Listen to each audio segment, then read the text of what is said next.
why is an SOP very important for university? The organization of an SOP should be in such a way that it should have a very strong introduction. In your SOP, what they are looking into is who you are as a person. There is a disciplinary action which will be happening, and outright they would reject your application. Welcome back to another episode of Beyond Borders with Mancomp. Today we have Mr. Aarthiraj sir, who will be talking about the tips and tricks to write a good SOP. Welcome back, sir. So let's jump into the questions and get started. So why is an SOP very important for universities?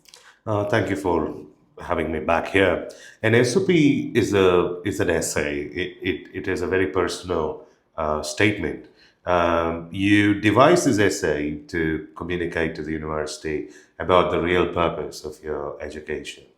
So it in essence summarizes your journey into the academic journey into the university, and that is why it is extremely important.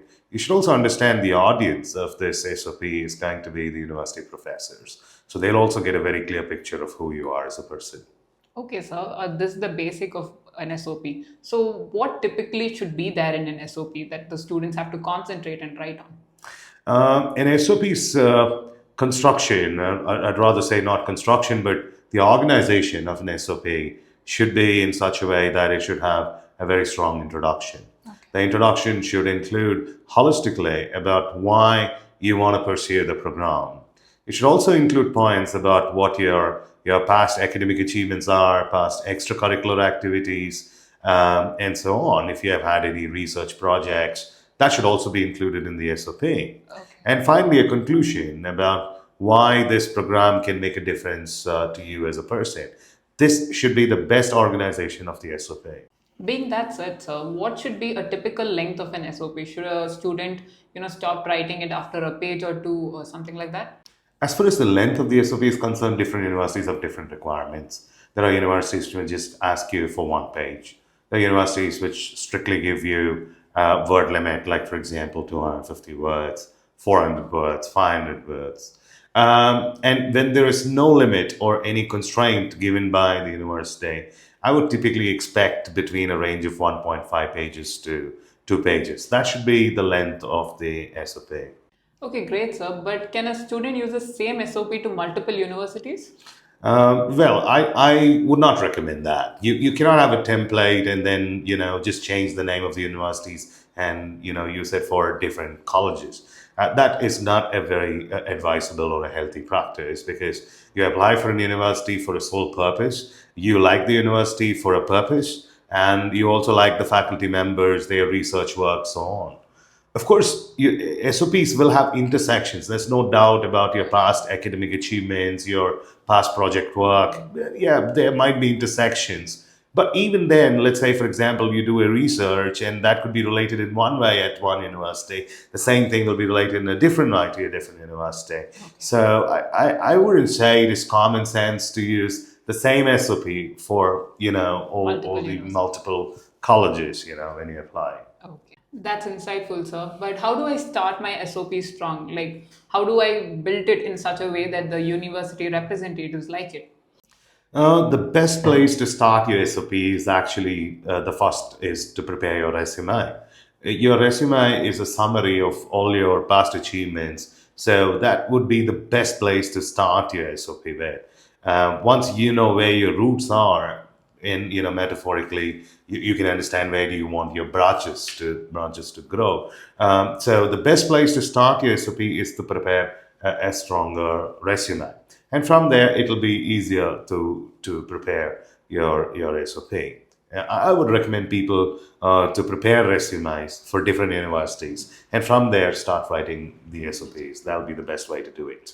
Okay, sir, understood. But what are the common mistakes that students make while writing an SOP?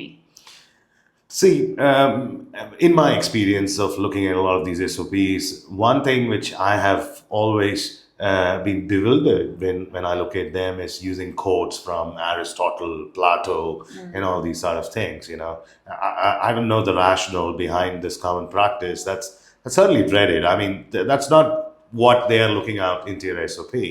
Now, in your SOP, what they are looking into is who you are as a person and the the words which you use to express who you are, and what value you give to other people's time in communicating a message, and so on. So I think the common mistake would be, one, using all these codes and stuff like that. Second, it's not, being to the point, but then, just unnecessarily adding more words to the SOP. These are very two common mistakes I basically feel should certainly be avoided. Not just in SOPs, even in communication with other people, we should not use these sort of things that'll put off the other person, that undermines the opposite guy's intelligence. So that's not the way to do an SOP. With the rise of AI tools like ChatGPT, would you encourage students to write their SOP using AI tools? Certainly not. The universities do not encourage. It's not just encouraging. Using AI tools to write your SOP is in fact considered to be academic plagiarism. And once you're tagged as a plagiarized content developer, in terms of SOPs and stuff like that, it's there is a disciplinary action which will be happening, and outright they would reject your application. So we cannot, and strictly, we cannot use AI tools for developing your essays, and so on and so on. See, generally speaking, technology, it should be used as an aid. Technology shouldn't be used as something which can, magically provide a solution to you. And such an important thing like your SOP, which reflects who you are as a person. I don't think, not just what ChatGPT, all the AIs together cannot reflect you as a person to an admissions officer. So there's very strict policy of not using AI in developing essays.